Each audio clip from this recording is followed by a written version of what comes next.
So you have the Chinatown Block Watch. So what have you heard so far in terms of any damage or any hurt in Chinatown from this protest? The protesters usually they go to Foley Square, and then they go up on Center Street. But sometimes I think last night they were trying to head over the Manhattan Bridge, right? When the splinter group of maybe 100 and 150 kids, they took off down the Bowery and they made a left onto Hester Street, as you see in the video. Right? They passed the supermarket on Hester and Elizabeth. Then they made a turn down Mott Street. Okay, and they went in two directions actually. And they started smashing store windows. They smashed the store window of the pharmacy. Then they smashed the store window of the T-Mobile store. Right? And then there was another group that went down closer to Grand Street where they lit the garbage on fire. The vegetable deal stand, they have that wooden display case outside where they leave it outside overnight. So they try to throw that on top of the fire. But there were residents around the area. I think that happened around 10 o'clock in the evening. So there were people around, they dragged it off. And, nobody was assaulted. That's the lucky thing. That's why on Chinese social media and also on regular Facebook, Twitter, sometimes the narrative is not what it really is. They were out to cause mayhem and they were out to cause destruction, but they were not out to target Chinese in this attack.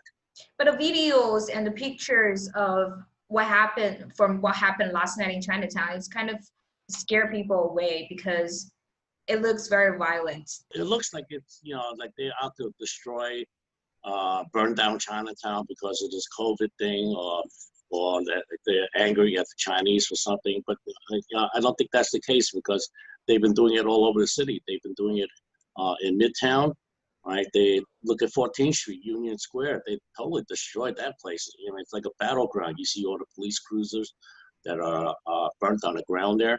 They've been lighting garbage on the fire. In Soho, you have the destruction. I went by Macy's today, about 2 hours ago, and they're boarding up their windows. These kids out there, they're actually a mixture of OWS, BLM, and other anarchy groups. So, and I would think a lot of them don't really live in New York City, or the ones who do live in New York City, the flames are being fanned by outsiders. If you're angry, you don't burn down your own neighborhoods. You don't burn down another immigrant neighborhood's community. Right? It achieves nothing. It just backfires on you. You're gonna demonstrate. You demonstrate against government buildings. Right? You're mad at the police.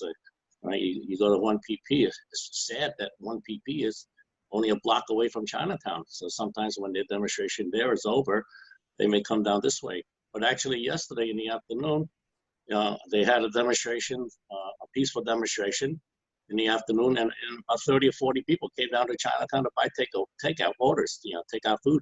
So you think there's nothing to worry about? I don't suggest people going out there to take a walk on a nice summer evening because things are not the same. Right? We do have, because of this COVID-19, we do have harassment by racists. We do have a lot of homeless in this area now. It's not a good time to be out when the streets are so quiet. Even in the daytime, around 2:30 in the afternoon, the streets are fairly quiet. That's why the Chinatown Block Watch, that's when we patrol. We patrol from 2 to 4:30 sometimes. Oh, you mentioned Chinatown Block Watch. So why did you start this group in the first beginning? I hear a lot of, sometimes verbal harassment. Okay, so sometimes these are people who pass by a store that's open at a certain time of day. So, I decided to go check in on these store owners to see if there's any kind of a pattern. If there's a pattern, I'll report it to the 5th Precinct, and then maybe they can increase their patrol at a certain time of day, or maybe, just be aware of that this is happening there. I started this group roughly 2 months ago, but, we've really taken off in the last month ever since we started patrolling in these orange vests.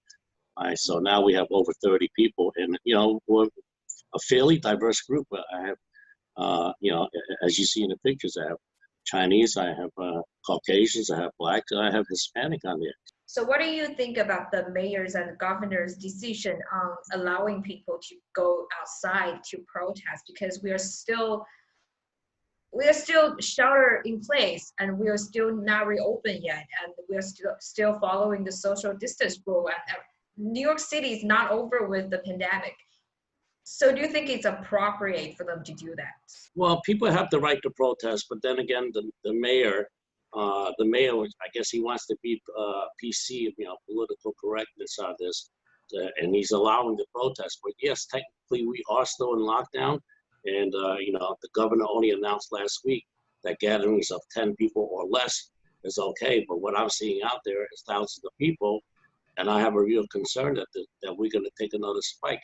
We may unlock next week on June 8th, start reopening some business, but I think in the 2 weeks after that, if these protests keep on going on, we're going to go right back into lockdown by July sometime. Right? This is not a good situation when you're protesting in a pandemic and you're yelling at each other. The mayor has no idea what he's doing here. Right? The man's an idiot. All right, so he is actually allowing. He's handcuffed the police into trying to contain these protests, right? I mean, I know he's a far left liberal mayor, but you have a responsibility to keep the city property and the citizens of the city safe. Innocent people sleeping at home. What if they happen to set a car on fire? The car blows up, the gasoline hits the wall of the building or the house, and it goes up. If people are sleeping, they get burned to death. On Center Street. All right. We have boxes of material.